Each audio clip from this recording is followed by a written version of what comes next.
Hier ist Tom Junkersdorf mit Tomorrow, der Business and Style Podcast. Today is the day. Es ist der Tag, auf den ich mich schon so lange freue. Ich bin in Amerika, in Kalifornien, Malibu, und er ist bei mir. The one and only Arnold Schwarzenegger. Legende, Ikone, der personifizierte amerikanische Traum.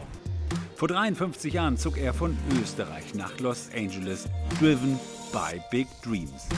Bodybuilding-Legende, Hollywood-Star, Governor und vor allen Dingen globaler Klimakämpfer. Seine Vision, nichts Geringeres als die Welt zu retten.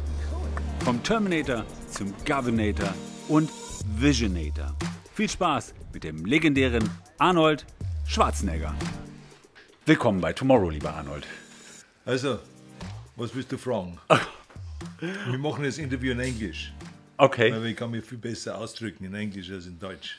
Okay. Okay? Okay, I do ask my question in German, if it's okay. Du kannst fragen, wie du willst. Ich verstehe schon die deutsche Frage. Okay, perfekt. Okay, gut. Na, du warst lange im Flugzeug. Ich war sehr Das lange. Flugzeug war ja verspätet, oder? Ich war sehr lange im Ja, Flugzeug. neun Stunden Verspätung hast du gehabt. Ja, und ich bin so froh, dass ich es geschafft habe, jetzt zu dir. Wir haben in den letzten Wochen und Monaten ja viel FaceTime-Interviews machen können, viele FaceTime-Talks, aber es ist natürlich schön, dich jetzt endlich mal wieder live zu sehen und zu erleben. Sag mal, du machst immer diese FaceTime-Anrufe bei Freunden. Liebst du eigentlich diese Art von Überraschung? Ich meine, du kannst deine Freunde ja auch in unmöglichen Situationen dabei erwischen. Vielleicht ist das der Grund, dass ich sehr gerne FaceTime mache. No, I love FaceTime. I don't even have a telephone anymore. I don't use the phone. I just use FaceTime. And I understand that some people, like Joe Weider's wife. Joe Weider is the guy that brought me to America. He was like the king of bodybuilding.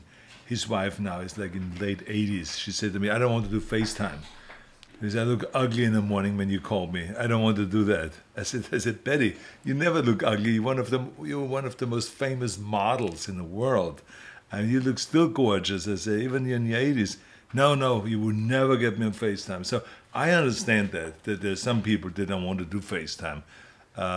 Look, my assistant, Lynn, she got so used to it, to the FaceTime. So she, when her hair is wet in the morning, and when she has no makeup on, she then answers still the FaceTime. Because she realizes that I don't care. I'm not calling her to look pretty. I don't call her to have the makeup on. She doesn't have to do any of that. She's in her 60s, and she looks fantastic the way she looks, no matter how she looks. So it doesn't matter. So erkennst du ja im Grunde genommen auch, wer deine wirklich guten Freunde sind, wenn sie trotzdem rangehen, wenn du anrufst, und egal in welchem Zustand sie gerade sind, ob sie ready sind oder nicht. Ja, es ist ganz egal. Also, it's just, I think it's more personal when you see someone on the phone and you see the facial expressions, you see where they are, if they're in the gym, if they're in the kitchen making coffee, if they're at work, if they're in a garage fixing a car. Like when I FaceTime Jay Leno, he maybe is in the garage fixing a car, tuning it up or something like that. I call sometimes friends, they're in the middle of cooking, they're in the kitchen. So whatever, I mean, that's funny. That they can right away explain to you what they're doing and then show you. Like whenever people FaceTime me, I say, oh, guess what? Lulu, come over here, and so I bring Lulu over in the shot, and then she's in the shot. So that's funny. Or I take the phone with me, the iPad, and I go over to the store, to the stable, and then just play around with the horses. So people enjoy that. So why not? Großartig. Arnold, ich würde wahnsinnig gerne mit dir über Motivation reden. Wir sind hier in Los Angeles, wir sind schon den ganzen Tag unterwegs. Wir haben ein großes Shooting gemacht für Ikone, das Stilmagazin der Welt, am Sonntag. Das Shooting war heute Morgen super früh. Für alle war 4 Uhr morgens Wake-up-Call. Und wir mussten rausfahren in die Wüste, waren 2 Stunden unterwegs. Und alle vom Team waren überrascht, dass du nicht nur pünktlich kamst, sondern auch noch 10 Minuten früher. Ich meine, ich kenne so viele Superstars, die würden sich erstmal eine Stunde Superstar-Pause nehmen. Aber du kommst nicht nur pünktlich, sondern früher. Was ist das für dich für eine Motivation? Was treibt dich an? I think, first of all, this is work ethics. I mean, if you go to work, then you go to work. And I think that if we have an agreement that we meet at 8 o'clock or at 7:30, like this morning, then I'll try to be there at 7:30. It doesn't mean that I'm always there on time, because sometimes you get stuck in the traffic or so on. But that's my idea, is that I will do everything I can to be there on time.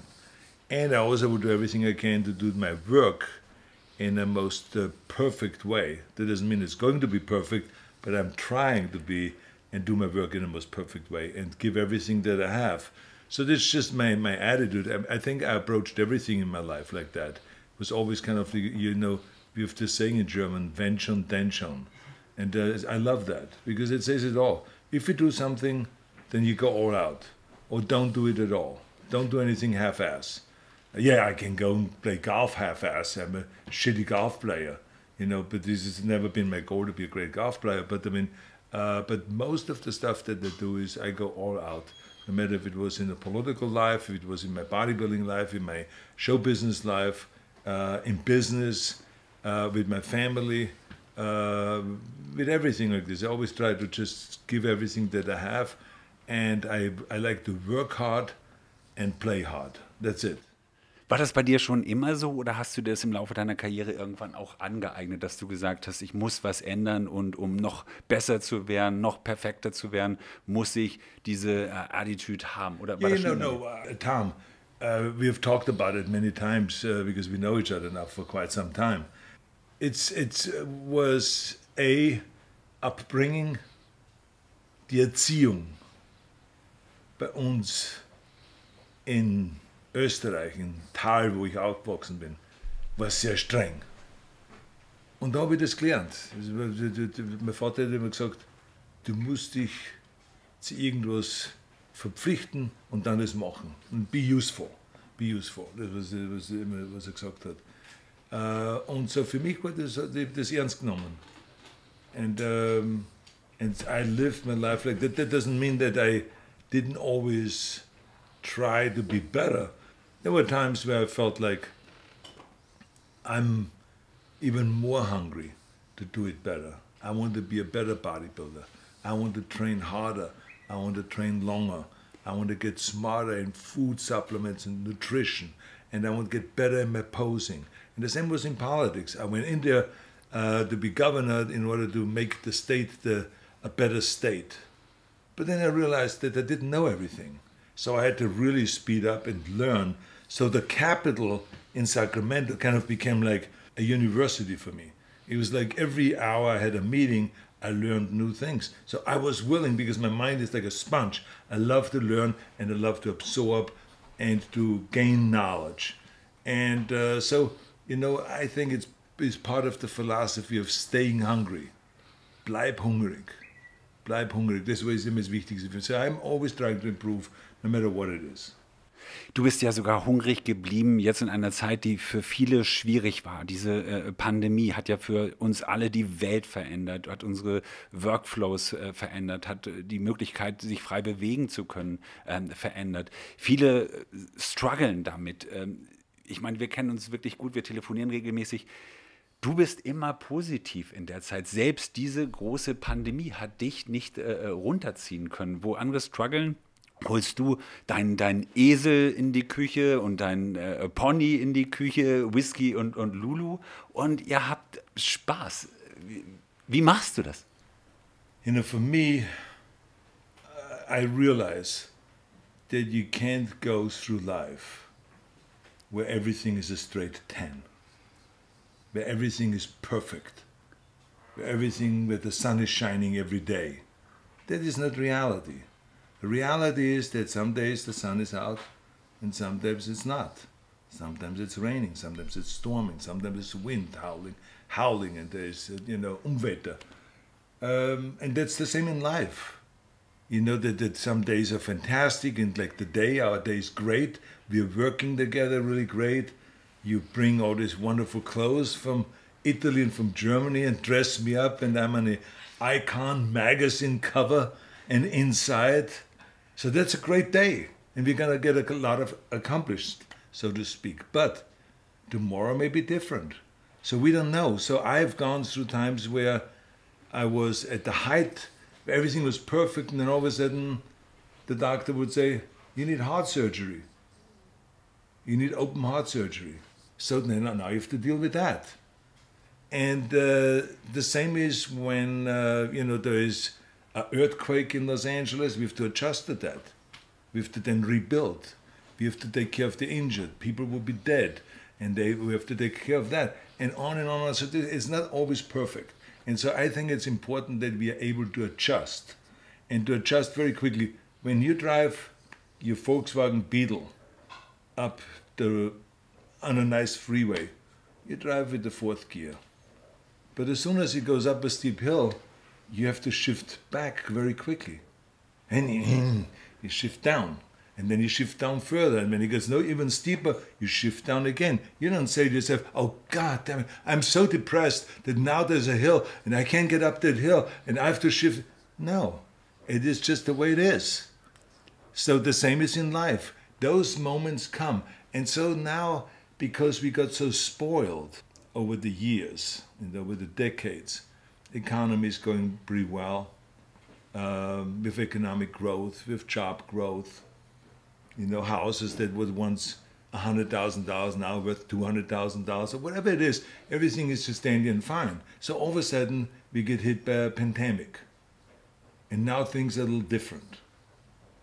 For some people, not very much different, but different. And for other people, very different. They lose their jobs, they lose their businesses, and it's very dramatic, and it's horrible, it's sad. But you got to adjust to it. And this is why I always say to people, apply the 7 Ps. The 7 Ps. The 7 Ps in the Marine, in America, they say the 7 Ps. Proper prior planning prevents pissed poor performance. Wow. Okay, so that's the way. So what that means basically is, don't think it's everyday sunshine. Have also some clothes available when it gets freezing cold. Have a nice turtleneck sweater. Have a parka. Have an anorak. Have an overcoat. Have a raincoat in case it rains and storms. And the same is in life. You got to be ready to put some money aside for the rainy day, which we call the rainy day fund. Don't live just off credit cards and live in debt. Find a way to change that and put like the old folks did, like my mother and my grandmother did. Put some money aside, and they've stuffed it in a pillowcase, right? Because they were not used to going to a bank. So that's what you need to do. You got to put some money aside for the rainy day fund, so that when there's a trouble, that you have money available. So now all of a sudden, when you don't make money and you lose your job or your business, you have some money put aside. So now you have to pay rent, you have money for the rent. You have to go in to take care of your kids, you have some money to take care of the kids and all that stuff. So this is what really hurt people. They all of a sudden, they were out of money, and the banks didn't give them any money. They lost their business, they lost their jobs, or whatever it is. So it made it very, very difficult for some people, But the bottom line is, if you're preparing for those moments, and if you know that's the way life is, then you're much more ready for those kind of moments. That doesn't mean that it's not painful, but you're much more ready for this. So I myself didn't suffer through anything. I lost a few, movies that we couldn't do, but so what, right? If that's the worst thing, as long as I'm on this side of the grass, I'm happy. Nothing can throw me off. Aber was machst du, Arnold, wenn es wirklich auch in deinem Leben mal richtig regnet und schüttet? Du hast es ja gerade erwähnt, du hattest eine komplizierte Herzoperation. Wie schaffst du es da, umzuswitchen und zu sagen, ich lasse mich davon nicht runterziehen? Well, you get down, but it's normal. The drugs take you down, the anesthesia takes you down. I've had 4 heart surgeries now. And... but you have to accept it. That you say to yourself, well, I inherited this from my family, from my mother's side. She had a Herzklappen problem, so heart valve problem, and her mother had a heart valve problem, and her mother had a heart valve. So it is in the family. So what am I going to say? What am I going to do? right? So I'm lucky that I grew up with a will to succeed. I'm happy that I grew up that you have to go to work in order to make a living. That work your ass off, which is one of my rules to success. No shortcuts. Work your ass off. You know, it's 24 hours a day, and so what do you make with this 24 hours? What do you do with it? So so I grew up with that. I saw my mother working very hard. I saw my father working very hard. I saw the neighbor working very hard. I saw the farmer on the other side working very hard. I saw everyone when I grew up working very, very hard. And so I grew up, and I'm used to that. So I'm happy that I got good education. I'm glad that my parents got me interested to being hungry and always looking for better things and to be curious and all this stuff. So there's so many things that I have brought with me from my upbringing, so that I have a heart defect. I'm not going to go and let that kind of like throw me off and say, oh my God, and just think about the negative. No, I put it on a balance. I said, you know, overall, I'm very happy with my health. I'm very happy with what I've learned in my life. I'm very happy that I came from such a strict background, and that I came from such a great family, a strong family, even though we had our problems in the family. You know, my father was an alcoholic and all of those kind of things, and there was violence in the family and all this stuff. But I mean, still, we just grew up, you know, being strong because of that upbringing, and it helped me for the rest of my life. So I sit here today, and I'm delighted about when I look back at my life, and I'm excited that now at 74, I'm still curious, and I'm still hungry, and I still want to go and march on and do more. Und du bist immer positiv.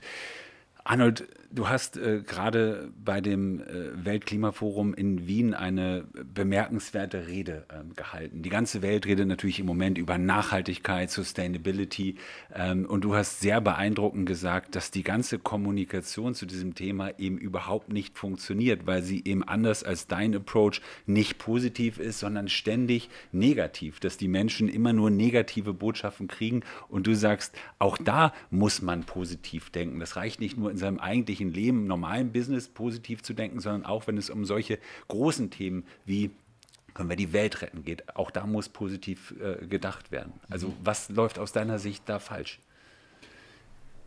I think what the environmentalists are saying is true. It's not that anyone is not telling the truth.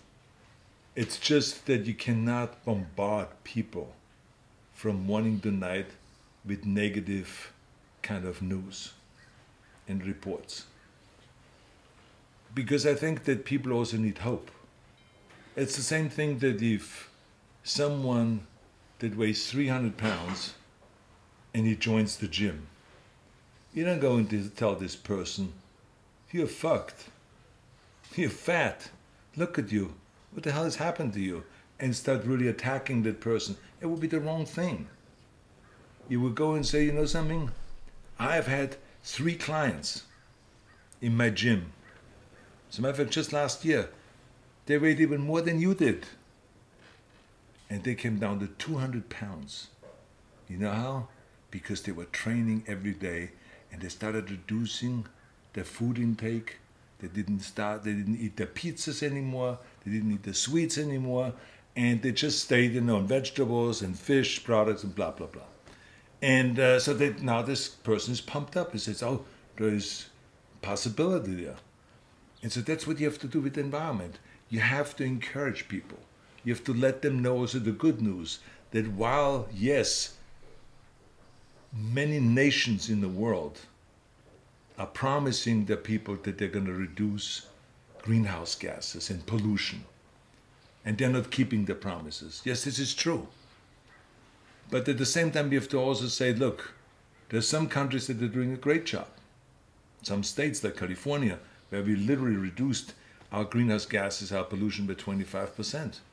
And where we got our renewables up, and where we did the Green Building Initiative, and where we did the low carbon fuel standard, and the million solar roofs that we built, and solar all over California we built during my time as governor. So there's great news and there's great stuff going on at the same time. And at the same time, when it comes to the private sector, technology is so advanced now that we are getting a lot of help in that direction. I mean, if you just think about the technology of a Tesla car, I'm not doing a promotion for Tesla because I just happen to think the world of it because they started in California. They never produced a car before. And now with that electric power, they will reduce the greenhouse gases tremendously because so many millions of cars now are on the road that are electric rather than fossil fuel cars. So technology helps a lot. When you have smart meters, that helps a lot. So there's a lot of things that we can do now, like we passed laws in California to reduce the energy that you needed for the appliances, for the mixers and for cooking and for television and for all of those kind of things. So that technology was so helpful to reduce. So there's all kinds of great technology around the world that is discovered all the time. And I think we should also talk about that there's hope with it. And also we have to tell people, look, don't rely just solely on government. That this is a people's issue too. It's not just a government issue. What do you do in order to keep this environment clean? What do you do? Is ask yourself the question, do you want to be part of the solution or do you want to be part of the problem? Aber heißt das, dass bisher das ganze Klimathema, die Klimapolitik falsch kommuniziert wurde? Und die andere Frage, wenn man natürlich sieht, was im Moment in der Welt passiert, in Kalifornien brennt es, in Europa brennt es, in Deutschland gab es riesige Überschwemmungen, überall sind plötzlich Hurricanes. Es fällt natürlich auch schwer bei den aktuellen Ereignissen, die ja definitiv mit dem Klimawandel zusammenhängen, noch die Hoffnung zu verbreiten und dieses positive Storytelling, das du gerne Well, we möchtest. have to. I mean, no matter what it is, you have to give people hope. That is just as simple as that. And I always say to them, you can talk all you want the negative stuff, but you have to give people hope. And I think it is very important that people see it firsthand. Now that all over the world, all of the stuff that will happen with climate change is becoming a reality. But at the same time, as we see the storms, as we see the wildfires, as we see the Überschwemmungen, the floods, and all of this stuff all over Europe and all over the world, at the same time, I have to say that we have to communicate the right way, because that is the most important thing there, is that we have to tell people a simple message, and is we have to reduce pollution. Because you can talk all you want about climate change, because no one knows what the hell you're talking about. People talk about climate change, and when you go up and down the street in the town and say, what's the definition of climate change? Or Umweltverschmutzung. They will give you 100 different answers. You know, this is to make the water dirty, or it makes the soil dirty, or it makes the air dirty. And I don't really know exactly. And they talk about, you know, the reefs, being destroyed, the coral reefs being destroyed, the ocean full of plastic, you know, this is burning, and the polluted, grounds, all of this stuff. But people will be all over the place, but they would never know exactly what is climate change. But if you say pollution, that you can see, comes out of the big chimneys and factory buildings and stuff like that. It comes out, you see over every big city in the world, you see pollution, and that kills people. So therefore we have to talk more about that, because that is easy to see, it's easy to understand. It says we got to terminate pollution, because pollution kills 7 million people a year. That's the message we have to drive home. That's a doable message, rather than talking about something like climate change and all of those things that no one really knows what it is, and therefore how can I help to attack it and to get rid of it if I don't know what it is. Du sprichst von Hoffnung. Du bist einer der globalen Klimakämpfer. Hast du die Hoffnung, dass wir den Planeten noch gerettet kriegen? Kriegen wir das gedreht? Well, I always say we have no choice. So we have to. And I think as soon as the environmentalists and as soon as government and everyone gets together and recognizes the power of people, that's when everything will change. Because right now environmentalists are talking to environmentalists, they're talking a language that no one understands, and then government talks to government, and they cannot get anything done, so you have to involve the people. Remember that when you think about the civil rights movement in America, that was really created by people marching and protesting. They went out there and took matters into their own hands. Why? Because Washington couldn't solve the problem, but the people then did. And then they followed with the laws. The same is with the anti-apartheid movement in South Africa. It was solved by people, not by Pretoria, but the capital of South Africa. It was solved by people. People were protesting, people stopped buying their products, they didn't allow them in sports and all of this stuff. So everyone worked together, people, and then eventually changed. And they created more equality. And the same is with the Indian independence movement, the same is with the women's suffrage movement that gave women the right to vote in America. With all those movements, all those greatest movements in the world, always were done by people. As I said in my speech in Vienna, who brought the Berlin Wall down? Was it the politicians or was it the people? It was the people. The politicians then went there to do the photo op. They stood there, then look at this, what we did. It's typical politicians. But the reality was it was the people. And that's what I want to happen in an environmental movement. I want the people to get involved. And the only way we get them involved is if they understand what we're talking about. And that's why I say communicate the right way, then you make people part of the movement, and then we can do it. Kommunikation hat sich ja total verändert. Gerade bei dir. Du hast ja die neuen Medien umarmt wie kaum ein anderer. Du hast dir einen Instagram-Account aufgebaut mit 22 Millionen Follower.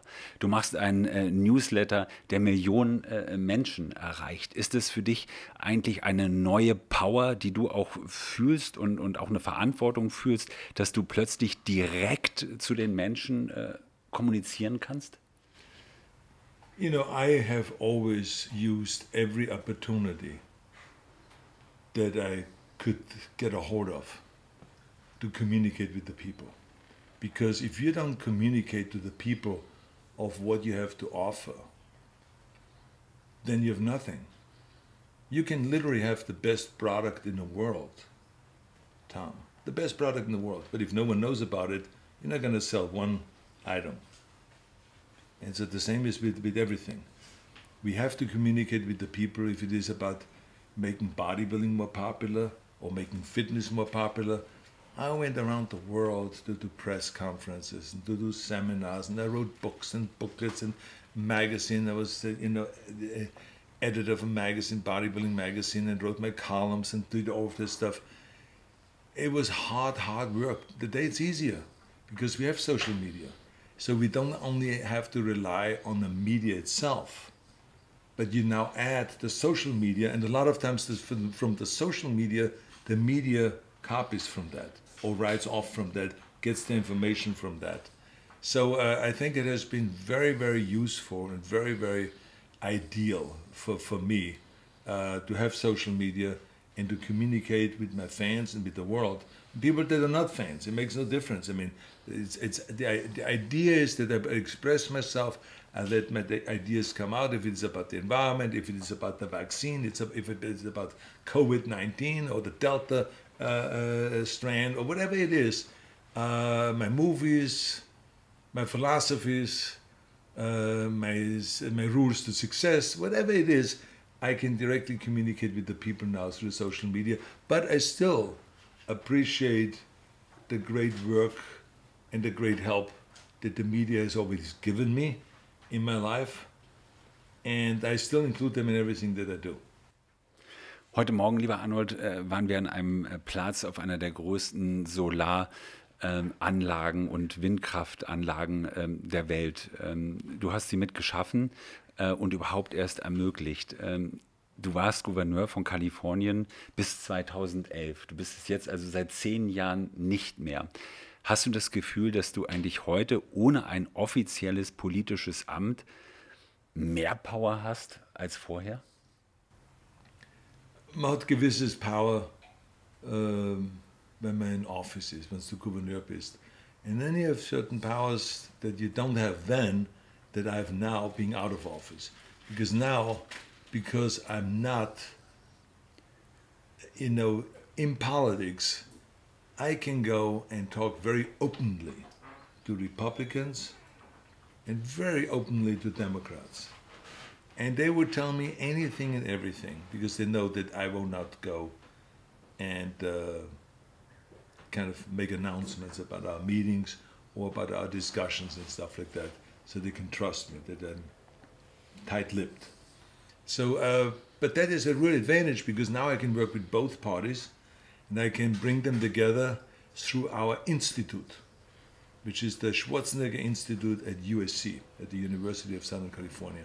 And that has been fantastic because we bring together everyone there for any of the issues, if it's homeless issues, if it is healthcare issues, infrastructure issues, immigration issues, if it is the virus issues, whatever it is, we bring Democrats and Republicans, the brightest people from the local level, state level, and national level together to have those really open discussions.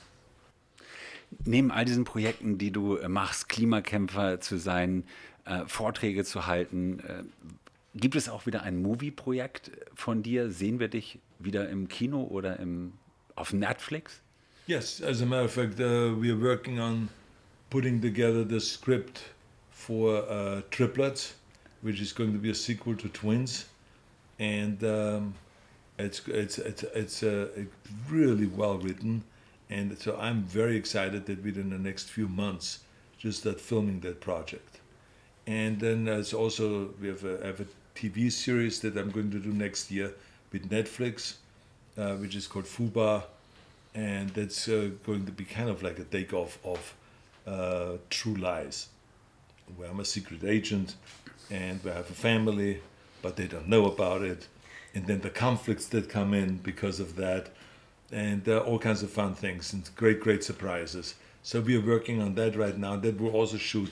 That will start shooting next year, beginning of next year. So yes, but like I said, the COVID, kind of virus has slowed down the show business side a lot for everybody. And but it's again one of those things where I cannot go and run around and say, oh my God, can you believe that? I just lost this movie because we cannot shoot it, nor is it. Forget it. That while I'm not doing the movie, I do a lot of other things. And I can spend more time at home and have a good time. So it's all dandy and fine.